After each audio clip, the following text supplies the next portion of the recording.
why did I develop this program, this way of looking at health, this system of navigating health? I think it really goes back to my experience.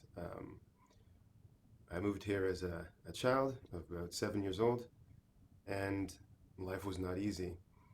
I went to a school in Kitchener, Ontario, where, as you can guess, my demographic was not represented in the community, and this was a bit of a challenge. However, even more so, the challenge was that the schooling system was very challenging for me. And I was constantly told by different teachers that, you know what, I don't quite have what it takes to excel in the academic world, and I wouldn't achieve very much.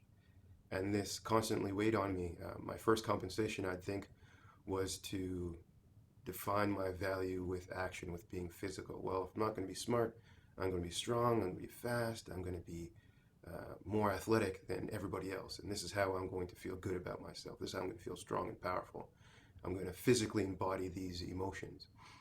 Now, as I kind of grew up and got a bit older, same story. School was hard.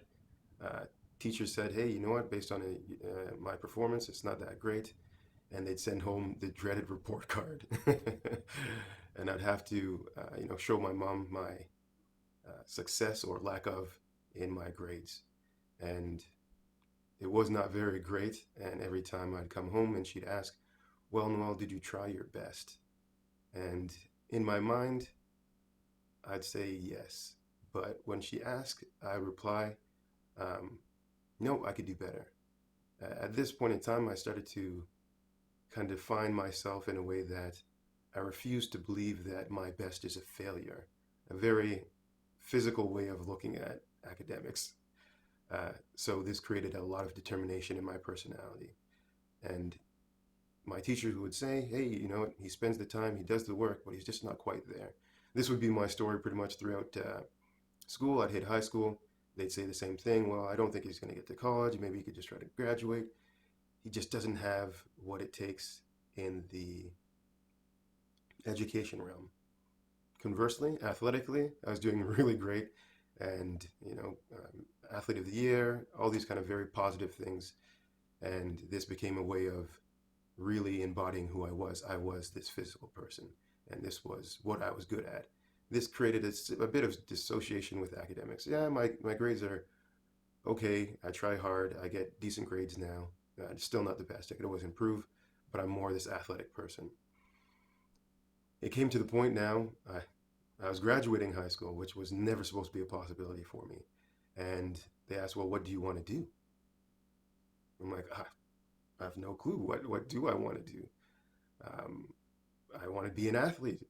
But if I'm not going to be an athlete, I'm going to help people feel the power of what it's like to be in your body and be able to achieve these things. This sent me to my school. Again, the school was for advanced diploma in exercise prescription, and it was an accelerated course, which is the opposite of the way that I actually learned. So when other people were partying and having fun, I was studying. When they came to study once at the library, I was in the library all day. I worked on the weekends to pay for my way through school, and when I finally graduated, I had some marks at the top of my class in certain classes. Now, if that wasn't the end of the story, it became even harder. My version of what fitness was, of what health was not particularly in the box. So it wasn't supported by the gyms that I worked at. And I worked in corporate, specific athletics. I worked with boot camps. I worked with group classes. I worked with dance fitness classes. I worked pretty much everywhere you could work when it comes to fitness. And I gained a lot of experience from it, but I realized that I was not reflected or appreciated for what it is that I had to offer. This made me become an entrepreneur. And anybody who's an entrepreneur knows it's not an easy road. And you will be pushed to the max with all your skills and the things that you're not great at, the things you are great at. You're going to have to find some kind of balance if you want to make it.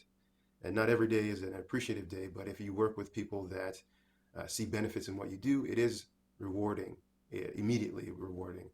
But it still takes a lot of determination and focus to get to, you know, your business being successful. Now, the question really was, why did I create this program? Well, I think from my experiences, I've always been the underdog, the person that has to work the hardest to try to get validated for what it is that they do. So my perception is, when you think you can't do it, it can be done. Even though I went through these negative experiences or hardships, there were people that believed that, you know what, he has determination to do something. I don't know how he's going to do it, but I believe in him. I know that he is smart, he is determined, and he has very interesting ways of looking at things. And I took those things as fuel. I took the negativity as fuel. I can do better. I can do this. So for all those people that think, well, I can't do this, I don't know how, I can do it, but I'm not sure what steps I need to take, or those people that I'm going to do it, I just don't know what direction to take. This is for you. This is completely for the underdog, the person that believes in here that they can do it, but here keeps telling them that they can't. And I know what it feels like in here when people are telling you you can't do it. And I also know what it happens in here when you hear it so many times over so many years from so many different people. But I also in turn know in here and in here how it feels to supersede these things, surpass them, become who you truly are, and not be stuck by your limitations, but not be too full up by your great aspects that you can't be humbled. The point of being strong in a sense and being weak in another is to be humble, and in this way achieving a great way of looking at life, a great way of pursuing health. And this is why I'm so passionate about my program and what I've created, because it's so close to me and represents a very powerful thing in my life.